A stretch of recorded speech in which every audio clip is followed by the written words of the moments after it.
December 7, 1941, a quiet Sunday morning in paradise. Sailors preparing for church services. Flags ready to be raised across more than 185 naval vessels. The tropical Hawaiian sun beginning its ascent over the crystal waters of Pearl Harbor. In less than 2 hours, this peaceful scene would transform into humanity's worst nightmare. Fire would rain from the sky. Ships would explode. Men would leap into oil-covered waters. And America, a nation that had desperately tried to stay out of the world's conflict, would be thrust headlong into the most devastating war in human history. This is the story of Pearl Harbor. The story of how a single morning of terror united a nation and changed the course of World War II forever. To understand Pearl Harbor, we must first travel back a decade earlier to a Japan consumed by imperial ambition. Throughout the early 20th century, Japan had been rapidly modernizing. What had once been a feudal society was now transforming into an industrial and military powerhouse. But there was a problem. Japan is an island nation, and islands have limited resources. To fuel their growing economy and military, Japanese leaders believed they needed one thing: expansion. Their eyes turned toward China and Southeast Asia territories rich in oil, rubber, and other vital materials. By the 1930s, Japan had already invaded Manchuria and launched a brutal war in China that would claim millions of lives. The world watched with growing alarm. But one nation in particular grew increasingly concerned: the United States of America. The Americans saw Japan's aggression as a threat to stability in the Pacific. More than that, they saw it as morally wrong. The United States began imposing economic sanctions on Japan, first on aircraft parts, then on scrap metal and steel, and finally, in July 1941, the ultimate blow, a complete oil embargo. This was catastrophic for Japan. Without American oil, their military machine would grind to a halt within months. Japanese leaders faced an impossible choice: abandon their imperial dreams or go to war with the world's most powerful industrial nation. They chose war, but not a conventional war. The Japanese knew they couldn't match America's industrial might in a prolonged conflict. They needed something different. They needed a knockout punch. A single, devastating blow that would cripple the United States Pacific Fleet and buy Japan enough time to seize the resource-rich territories of Southeast Asia before America could respond. And so, in the spring of 1941, planning began for what would become one of the most daring military operations in history. The architect of this audacious plan was Admiral Isoroku Yamamoto, commander of the Japanese Combined Fleet. Yamamoto was a complex figure. He had studied at Harvard University and served as a naval attaché in Washington. He knew America well, perhaps too well. He understood their industrial capacity, their resolve, their power. In fact, Yamamoto had argued against going to war with the United States. He believed Japan couldn't win a prolonged conflict. But once the decision was made, he threw himself into planning an attack that might give Japan its only chance. Yamamoto and his team, including Rear Admiral Renisu Kusaka and the brilliant tactician Commander Minoru Genda, studied every naval battle they could find. They became particularly fascinated by a British raid that had occurred in November 1940, an attack on the Italian naval base at Taranto, where British carrier-launched torpedo bombers had crippled the Italian fleet in harbor. If it could work at Taranto, Yamamoto reasoned, it could work at Pearl Harbor, but there were enormous challenges. Pearl Harbor's shallow depth averaging just 42 feet meant that conventional torpedoes would simply dive into the mud before reaching their targets. The Japanese solved this problem with ingenuity borrowed from the British. They attached wooden tail fins to keep the torpedoes horizontal, ensuring they'd dive to only 35 feet. They also added breakaway wooden nose cones to cushion the impact with the water. For months, pilots trained in secret. Equipment was modified, intelligence was gathered. Mock-ups of Pearl Harbor were constructed. Pilots practiced the attack run again and again until they could do it in their sleep. Initially, some Japanese commanders even advocated for a full invasion of Hawaii, not just an attack on the fleet. They argued that only by taking the Hawaiian Islands could Japan force America to negotiate. But Yamamoto ultimately decided the risk was too great. This would be a surgical strike, devastating but limited. Emperor Hirohito himself hesitated. The attack plan was presented to him at multiple imperial conferences. He wasn't sure. War with America seemed like madness. But on November 5, 1941, he gave his approval. Final authorization came on December 1st, just days before the strike. By then, it was already too late to turn back. The attack force was already at sea.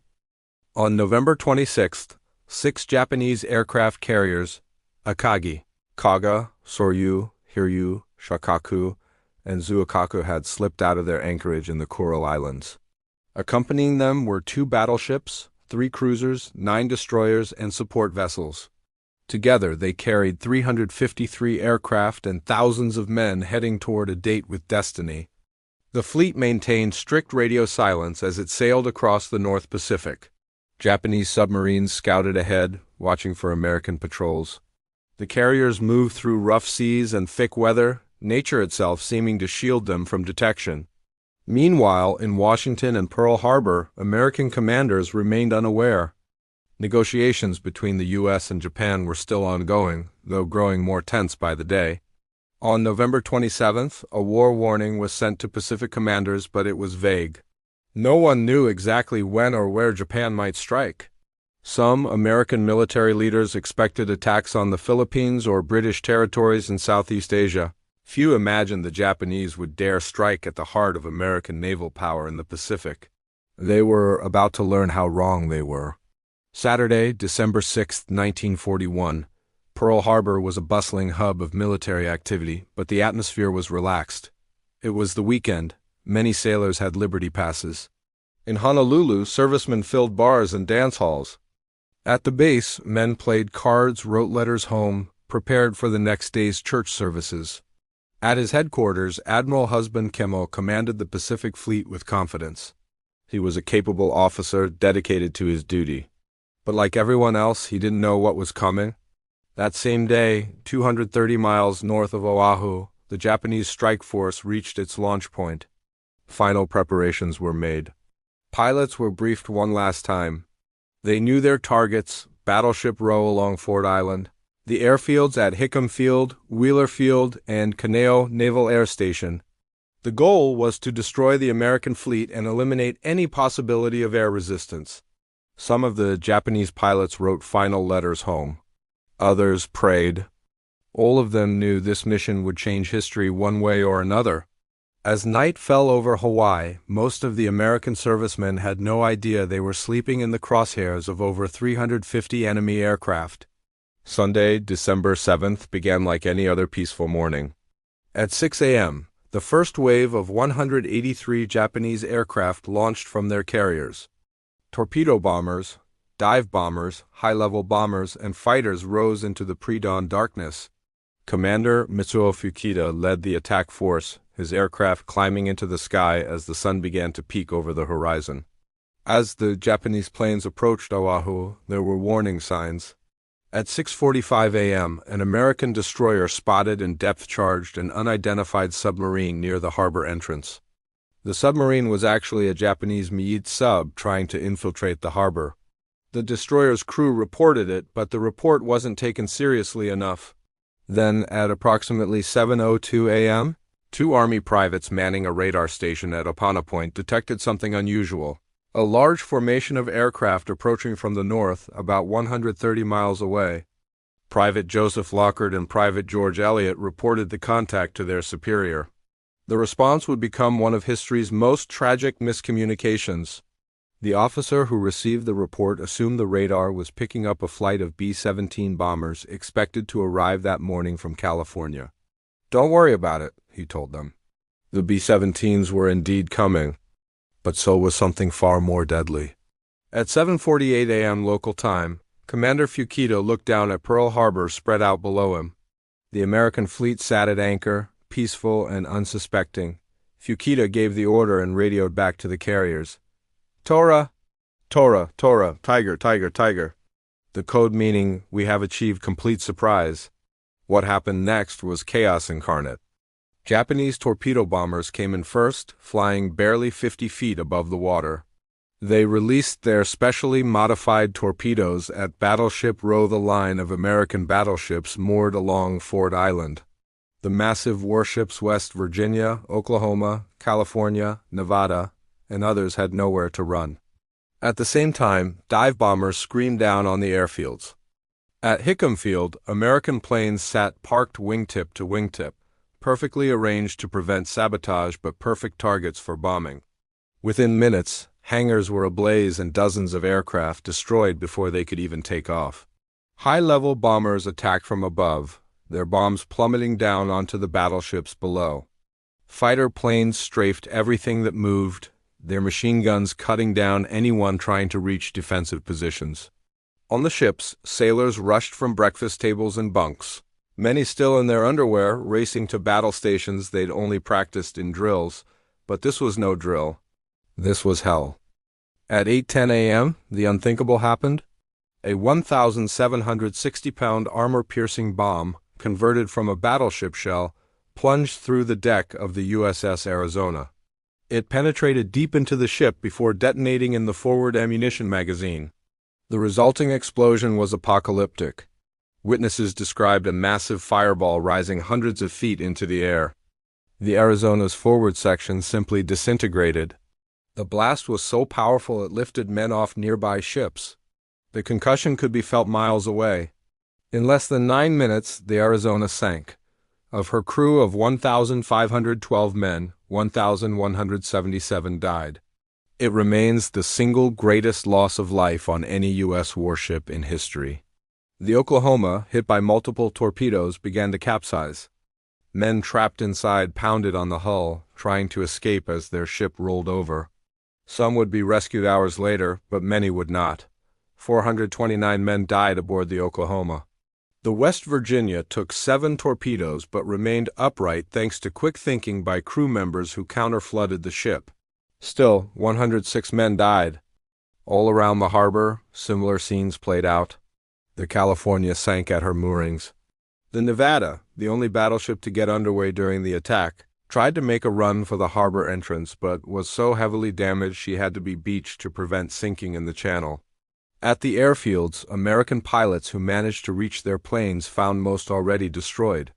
A few managed to get airborne and fought back heroically, but they were vastly outnumbered. Throughout Oahu, Americans grabbed whatever weapons they could find and fought back. Sailors manned anti-aircraft guns that weren't supposed to fire without permission from officers, but permission be damned, they fired anyway. Some men used rifles, even pistols, shooting at planes flying overhead. One of the most remarkable acts of courage came from Doris "Dory" Miller, a messman 3rd class aboard the USS West Virginia. Miller, an African-American sailor whose official duties were limited by the Navy's racist policies of the time, rushed to his battle station when the attack began.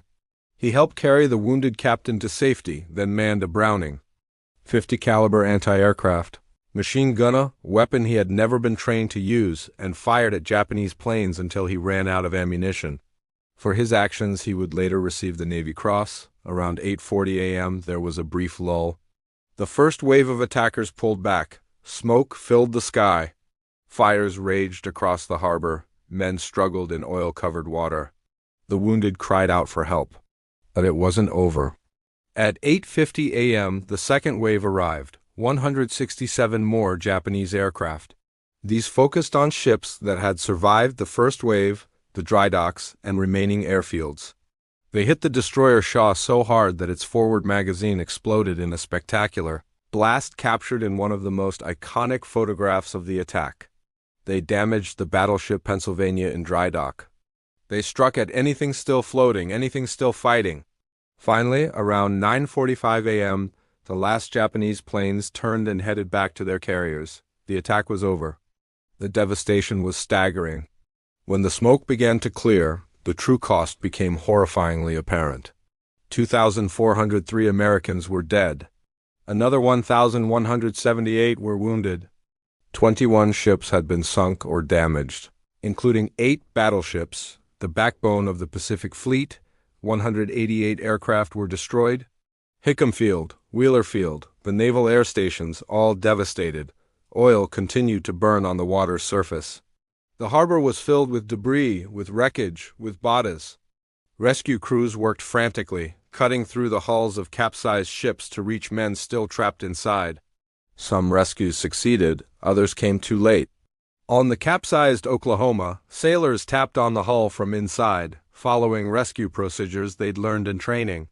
Some were pulled out alive after hours, but deep within the ship, in flooded compartments, men knew they were doomed.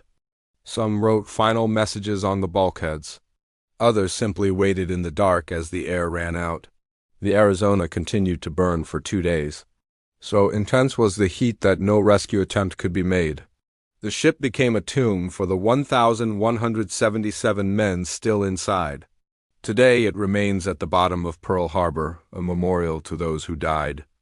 But amid the devastation, there was one crucial oversight by the Japanese, an oversight that would prove fatal to their entire war strategy. The Japanese had failed to destroy Pearl Harbor's fuel storage facilities. Millions of gallons of oil that would power American ships for months to come remained untouched. The repair facilities and dry docks, though damaged, were still functional. Most importantly, the submarine base was intact. And perhaps most significant of all, not a single American aircraft carrier had been in port during the attack. The carriers Enterprise, Lexington, and Saratoga were all at sea on various missions. They escaped without a scratch. These carriers, and the new ones that would soon join them, would become the weapons that won the Pacific War. The Japanese had won a tactical victory. They had damaged the American battleship fleet severely, but they had failed to achieve their strategic goal of knocking America out of the war. News of the attack reached the mainland United States in the early afternoon. The country was stunned, shocked, horrified, and then something else, furious. The next day, December 8th, President Franklin Delano Roosevelt addressed a joint session of Congress. His words would become immortal. Yesterday, December 7th, 1941, date which will live in infamy, the United States of America was suddenly and deliberately attacked by naval and air forces of the Empire of Japan. Roosevelt's voice, calm but firm, echoed through the chamber and across the nation via radio. He continued, "No matter how long it may take us to overcome this premeditated invasion, the American people in their righteous might will win through to absolute victory." The speech lasted only 6 minutes, but its impact was seismic. Within an hour, Congress declared war on Japan. The vote was nearly unanimous. Only one member of Congress voted against it. 3 days later, on December 11th, Germany and Italy, honoring their alliance with Japan, declared war on the United States. America declared war on them in return. The United States, which had desperately tried to remain neutral, which had been deeply divided between isolationists and interventionists, was suddenly united as never before. Pearl Harbor had accomplished what no amount of political persuasion could have. It had awakened a sleeping giant. Across America, young men rushed to recruitment offices. Factories retooled for war production. Women entered the workforce in unprecedented numbers. The entire nation mobilized for total war. The Japanese had gambled everything on their surprise attack. Admiral Yamamoto himself reportedly said, "I fear all we have done is to awaken a sleeping giant and fill him with a terrible resolve." Whether he actually spoke those exact words is debated by historians, but the sentiment was accurate. The destroyed battleships of Pearl Harbor seemed like a death blow to American naval power, but American ingenuity proved remarkable. Salvage operations began immediately. The capsized Oklahoma was eventually righted using an elaborate system of winches and cables. The California, West Virginia, and Nevada were all raised, repaired, and returned to service. These resurrected ships would later participate in the Allied campaign across the Pacific, some even returning to fight in the Philippines and at Okinawa. Only 3 of the battleships struck at Pearl Harbor were total losses: the Arizona, the Oklahoma, which was raised but never repaired, and the Utah, a target ship that had been hit during the attack.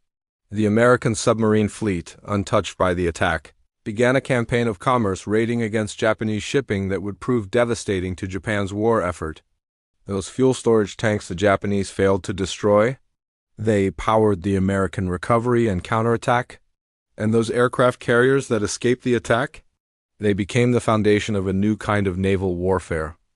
Within 6 months, at the Battle of Midway, American carriers would hand Japan its first major defeat, sinking 4 Japanese aircraft carriers, including some of the same carriers that had attacked Pearl Harbor.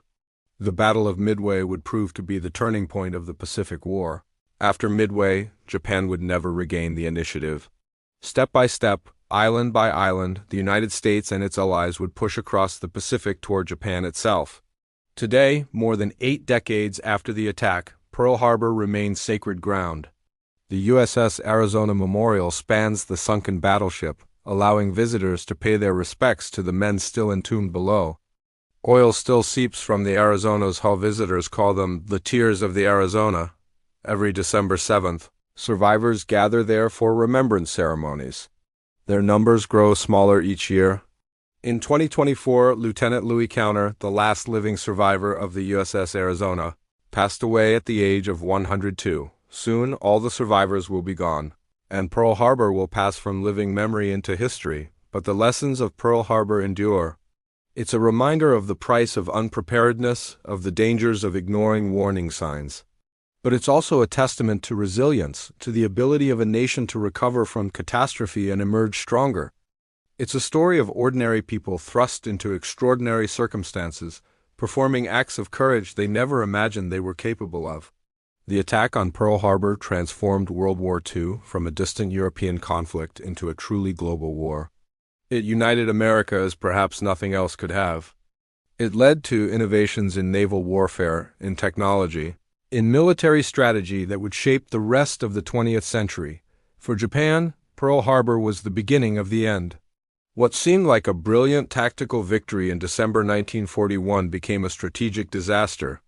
The attack ensured that the full industrial and military might of the United States would be directed against them. Within 4 years, Japan would face nuclear devastation and unconditional surrender. The men who died at Pearl Harbor did not die in vain. Their sacrifice galvanized a nation. Their memory inspired millions to serve. And their example of courage under fire continues to inspire us today. December 7, 1941, a date which will live in infamy. A quiet Sunday morning that became a day of horror. A surprise attack that awakened a sleeping giant. The day that changed everything. This was Pearl Harbor.